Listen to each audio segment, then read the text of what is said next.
अस्सलामुअलैकुम। सर्दियों की सौगात मटर, जो कि चावलों के साथ बने तो बहुत ही पसंद की जाने वाली डिश है, जिसे आप बिना किसी कबाब के सिंपल रायते के साथ लहसुन मिर्च की चटनी और प्याज टमाटर की कचूमर वाली सलाद के साथ भी सर्व करें तो बहुत ही मजे के लगते हैं। जिसके लिए एक पतीली में आधा कप तेल ले रहे हैं। अब इस तेल के हल्का सा गर्म हो जाने के बाद इसमें एक छोटे साइज की प्याज, जिसे बिल्कुल बारीक स्लाइस में काट लिया है, इसमें डालकर मुस्तकिल चमचे से हिलाते हुए तमाम जानिब से सुनहरा कलर आ जाने तक फ्राई कर लेंगे। देखिए प्याज मुकम्मल फ्राई हो गई है। अब इस तमाम प्याज को तेल से निकालकर अलग बाउल में रख लेंगे। इसे हम आखिर में पुलाव के ऊपर गार्निशिंग के लिए इस्तेमाल करेंगे। पुलाव कोई सा भी हो, फ्राई प्याज के साथ गार्निश करके सर्व किया जाता है। अब इसी पतीली के बच जाने वाले तेल में तमाम साबुत गरम मसाले, जिसमें 1 चाय का चमचा साबुत सफेद सीरा, आधा चाय का चमचा साबुत काले मिर्च, 3 से 4 अदद लौंग, 1 छोटे साइज का दालचीनी का टुकड़ा, 1 अदद बड़ी काली इलायची, 3 से 4 अदद सब्ज इलायची, 1 दरमियानी साइज का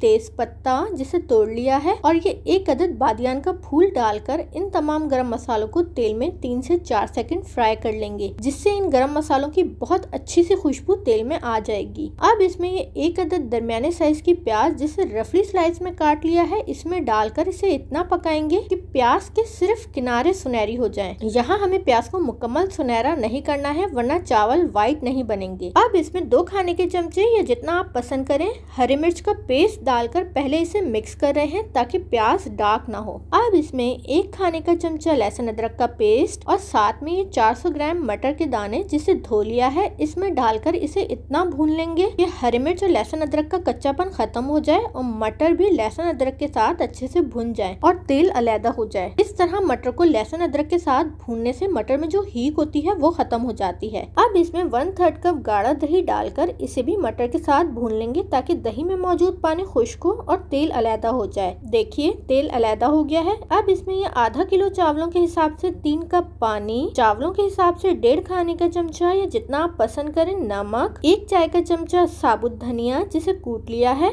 1 चाय का चमचा कुटी हुई सौंफ और साबुत धनिया से पुलाव वाली खुशबू आती है। अगर ना डालना चाहे तो स्किप कर दीजिए। साथ ही 2 से 3 अदद या जितना आप पसंद करें साबुत हरी मिर्च डालकर इसे मिक्स करते हुए इतना पकाएंगे कि डाले गए पानी में जोश आ जाए। अब इसे ढककर बिल्कुल धीमी आंच पर 15 मिनट के लिए पकने के लिए छोड़ देंगे, ताकि मटर मुकम्मल गल जाए और डाले गए साबुत धनिया और सौंफ की वजह से इसमें यखनी की सी खुशबू आ जाए। अब 15 मिनट बाद देखिए मटर गल चुके हैं। अब इसमें ये आधा किलो बासमती चावल, जिसे धोकर आधे घंटे के लिए पहले ही भिगो दिया था, इसमें डालकर इसे मिक्स करेंगे। यहाँ आप चावलों का नमक चेक कर लीजिए, अगर कम लगे तो डालकर मिक्स कर लीजिए। अब इसको हाई फ्लेम पर इतना पकाएंगे कि यखनी चावलों में जज्ब हो जाए और चावलों के बिल्कुल बराबर आ जाए। अब इसे ढककर हल्की आंच पर 20 मिनट के लिए दम पर रखेंगे, ताकि चावल मुकम्मल पक जाएं। अब 20 मिनट बाद देखिए चावल मुकम्मल पक चुके हैं। अब जो फ्राई प्याज करके रखी थी इसे डालकर मिक्स करते हुए इन चावलों को डिश में निकाल लेंगे